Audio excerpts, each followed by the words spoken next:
My name is James Shepard, and really at my heart, I am a credit card processing salesperson. That's what I am.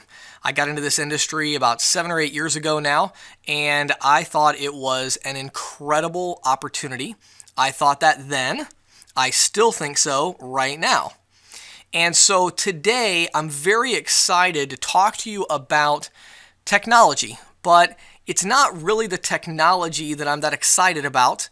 What I'm really excited about is what this technology means for credit card processing salespeople, which is what I am, which is what my friends do in the industry and the people that I've been able to work with.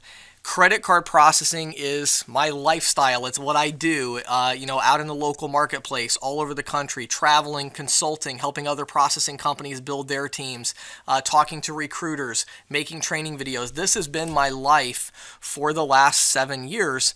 And so today I'm very excited to be able to bring you a technology solution that is going to change a very significant part of how the industry works. And I guarantee you, you wait and see, 3 years from now, the way that sales are made in the credit card processing industry as a whole is going to be very different because of what you're watching right now. So what are we really talking about tonight? Well, the first thing that I want to talk to you about is the sales cycle. The sales cycle. No matter what you're selling, I've sold many different things. Your sales cycle is always your biggest concern as an independent rep because you have no doubt that you can make sales. You get out in the field, you're very confident, you've probably had a background in sales, and so you're on this event right now thinking to yourself, I know how to make sales.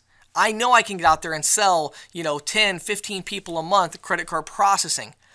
Well, then where is the problem? Well, the problem is with the sales cycle time. In other words, yes, you have good prospects in your pipeline, but it's going to take weeks and months to close these deals. And in the meantime, either you're broke, or if you have a big team of people, you're not bringing in revenue to pay that payroll. And so you're losing money on your investment. And so really the main concern that every salesperson and every sales team, the main concern that we have, obviously, we have to get people that know how to sell. If you don't know how to sell, my technology solution is not going to help you at all. Okay? If you don't know how to sell, my technology solution is going to be a total waste of your money. It's not going to help you learn magically how to make sales any more than I could make you an app for your phone that could help you become a brain surgeon. I can't do that. If you don't know how to be a brain surgeon, then there's no technology that's going to make it easy for you. It's a skill set. You have to be a professional. But I'm assuming that if you're on this call at 7 p.m. on a Friday, admittedly a terrible time for a live event, okay, if you're on here, then, or you're watching the replay, I'm assuming that you're a salesperson and you're concerned with your sales cycle, not so much with your abilities. You know how to sell, but it's like, I've got all these people. I know they're interested. I know they're going to buy, but why aren't they buying right now? That's really the main concern. And so what happens is that on every sales team, and even myself when I'm out in the field selling, if I'm honest with myself, I come up with excuses. We all do. We all have excuses. Now, all over the country, all around the world, everybody who's selling things, every industry where things are sold has excuses. And that's normal and that's to be expected. But when you see the same excuse over and over and over and over again by salespeople at varying skill levels and all over the country, all over the different marketplaces, when you see the same excuse as a sales manager or as a sales executive or even as a salesperson, you kind of start to think maybe there's some legitimacy to that excuse. So what is the number one excuse in the merchant services industry that is so prevalent that it has caused dozens, thousands of qualified salespeople, sales professionals to leave our industry? Statements. Without a doubt, it is statements. Getting the statement is the number one excuse. Think about it. You have people probably right now who you made a good connection with. They said they were interested. They may have even indicated some frustration with their current provider. And you said, well, great, all I need now is a copy of your credit card processing statement, and I'm going to, jump right out there and get this done for you. And what did they say? What are these lines? What are these excuses that they came up with? Well, they probably said something like, oh, you know what? My attorney has it. You'd have to get it from my attorney. I won't see him again for a month, but next month when I see my attorney, I'll get that statement and I'll get it back to you. Well, your sales cycle just extended by 4 weeks. And not only that, but even once you get the statement, of course, there's a whole nother process we'll talk about in a minute that has to go on as well. So you've heard this before. My attorney has it. I don't have my statements here. They get emailed to my CPA's office. Something along those lines. You've probably heard, well, why don't you show me your rates first? Well, what do you mean? I'm going to give you my statement and I know what you're going to do. You're going to mark it down just enough, right? And you're going to mark it down just enough. Well, I don't want that. I actually want to see your best rates before I show you my statement.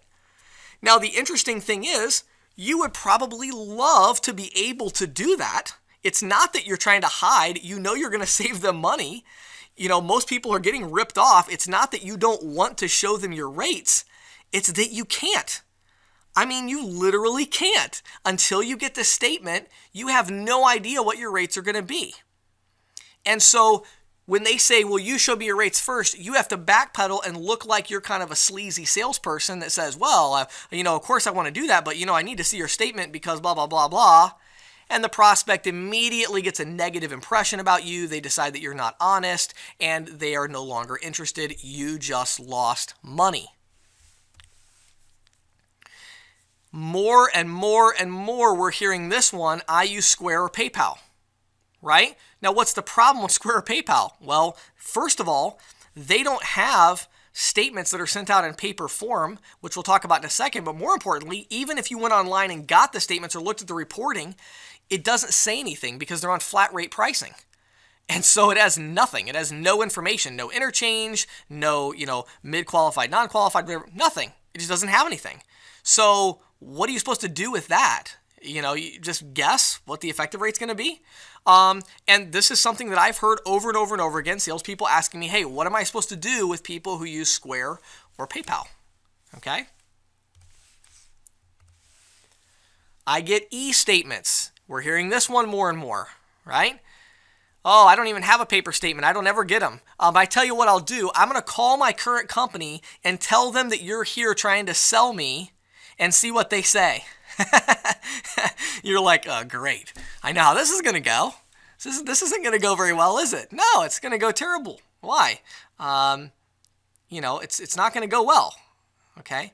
And the reason it's not going to go well is because they're going to call their current company, and their current company is going to say, yeah, we don't send statements out, in paper version of the statement or whatever. And so you're going to run into some serious problems there. Okay. One more I put on here, and there's a lot more, but just come back later. Oh, you need to see a statement. Well, yeah, I'm interested, but I'm really busy. Just come back later. I'll find my statement. It's here somewhere. How many of you have heard that one? Okay. So we go through all these excuses. We actually get the statement. Okay. So, hooray for you. And maybe some of you in the last week, this week, maybe you got a statement. And that was like this huge event for you, right? Like, wow, I got a statement. I can't believe it. All the stars have aligned in my favor and I got a statement. Well, yeah, that doesn't really mean anything, does it? Why? Because now you're going to send it off to the statement analysis department, or if you're like most salespeople in the industry, you're going to send it to 3 different statement analyses departments at 3 different companies to compare, okay? And they're all going to send you a different analysis form, none of which make any sense, and most of which are very, very inaccurate, okay? Especially when they're doing a conversion of tier pricing to Interchange Plus. Some of you know what I'm talking about here. Statement analysis is an absolute disaster in our industry, an absolute mess. That's all there is to it, okay? There is no other way to put it. Statement analysis is a mess. When you are sending people a 3 or 4 sheet Excel spreadsheet that is totally incomprehensible and the origins of which are, dubious at best. I mean, most of the people I've talked to statement analysis and it's like, oh my goodness, they don't have a clue many times, and they're just making their best guess. And again, it's not their fault, but that's the tools that they have been given. And so here's what happens. You have three companies, right? One of them sends back and says, we can save the merchant $200 a month, but you're not going to qualify for an upfront bonus, and you're going to get, a 50% residual split. And you're like, okay. And then the other company says, well, we're going to save the merchant $27, but you're going to get a $300 upfront, and you're going to get a, 30% split or whatever. And you get these three different offers. None of them make any sense because they're all, you look at these three, and this happens to me all the time. All the time this happens to me. A rep will send me like three different statement analyses and say, help me understand. And I look at them and I'm like, well, number one, you do realize that at least two of these three are totally wrong because they can't all be right because they're different. The costs are different. Everything's different. So let me tell you what I would love. And I don't know if any of you are with me on this, but this is what I would love right here. I don't know if you can see my screen. This is what I would love. I would love to just not have to deal with statement analysis anymore. That's it. I would just love that. No more statement analysis. Why? We don't need to do that, okay? Now, there's one thing, though, that's really holding us back from being able to do this. There's one thing that is keeping us tied to statement analysis. There's one reason why we can't let statement analysis go. And that is this scary, boring, complex word called interchange. Interchange. Now, what many of you don't know about me, and as I said at the beginning of the event, I am in my soul, okay, I am a credit card processing sales rep. That's who I am. I love selling credit card processing. I've been doing it for a long time. I've trained thousands of salespeople. Just recently, I was at a credit card processing company down in Orlando, Florida, and I was doing some consulting for them, and they asked me to jump on the phone and sell credit card processing, and it was great. I loved it. I was on there for a half hour, just, having a good time. I love it. Absolutely love it. Okay.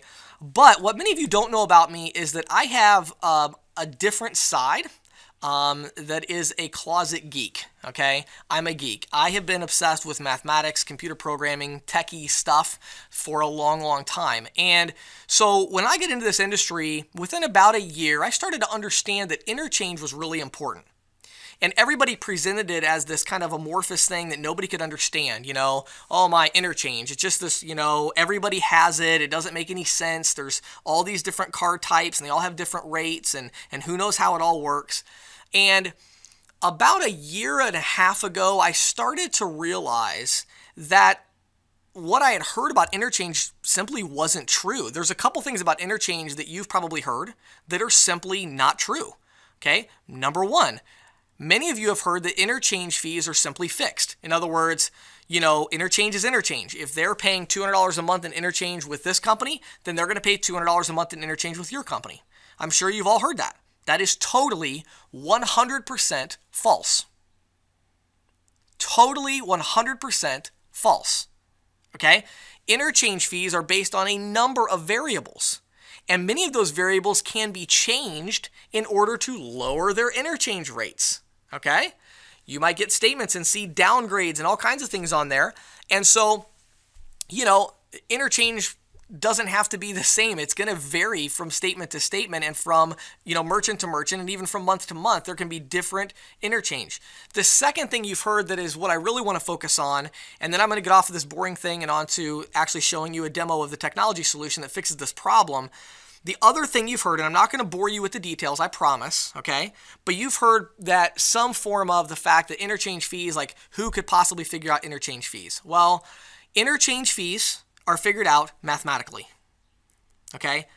I'm not going to get into much more detail than that. I will tell you that after spending about 6 months of my life, morning till morning, working on this and creating an algorithm, a mathematical algorithm that can predict interchange and not just predict the interchange amount, but I will show you it actually predicts what interchange items, like the types of interchange that will exist for this particular merchant. After building that algorithm, I can tell you a couple things. Number one, interchange can absolutely be predicted with accuracy. And number two, it is extraordinarily complicated. So it is complicated, but, I'll give you a good example of this. When I finally got done about a month ago, I finished up the algorithm and we were moving on to some other things. I had to pre-compile. It means I had to create a bunch of data to feed into this system to run this algorithm.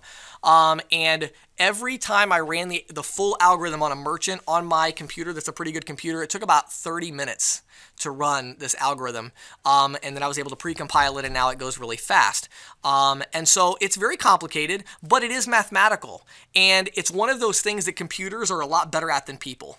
Okay, if you take somebody from a statement analysis department and they're supposed to guess what the interchange fees are going to be, they're not going to do nearly as good a job as my algorithm, because I spent 6 months on my algorithm and it runs about, I don't know, probably 100,000 individual calculations every time you put a statement in. So it does a lot of stuff. And so, a person just doesn't have time to do that. And so it's a lot more accurate. Okay. So the problem with interchange, and the reason why it's such a sticky subject and why no one has wanted to tackle it, is because of that complexity. People look at interchange like, wow, which way do I go with this? Is this, a rewards card? Is it, how does this work? How does it work with tier pricing versus interchange plus, et cetera, et cetera? And it's just been this complicated thing that's been in our industry that's kind of annoyed everybody for a long, long, long time. Okay? So it doesn't need to be complicated anymore. Today, I am rolling out our solution that we are calling IQ. And we're calling it IQ for two reasons. First of all, because it stands for our instant quote tool. And the domain for this tool, which I'll show you in just a moment, is www.instantquotetool.com. And so it's also called IQ because it's really, really smart. And we wanted to call it something that told you that it was smart. Okay, so let's take a look at this tool. I'm going to go ahead and pop out of the screen for 1 second. So give me a second to pull up the other one.